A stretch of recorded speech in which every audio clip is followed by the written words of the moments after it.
Ein Sommer ohne Regen, das müsste herrlich sein. Ein Sommer ohne Regen, mit lauter Sonnenschein.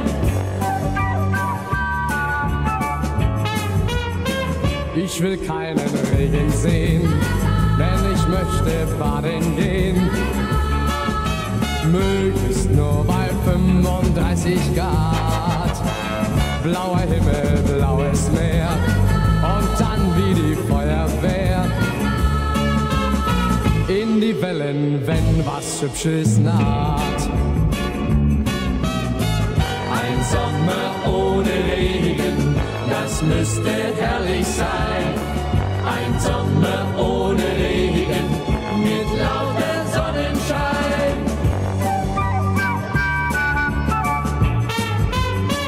So ein Sommer kommt nicht oft, immer hat man drauf gehofft. Meistens aber waren die Wolken grau, ohne schon ging niemand aus. Heute bleibt das Ding zu Haus, denn der Himmel strahlt im schönsten Blau. Ein Sommer ohne Regen, das müsste herrlich sein. Ein Sommer ohne Regen, mit lauter Sonnenschein.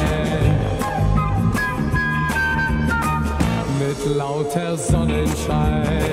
Ein Sommer ohne Regen.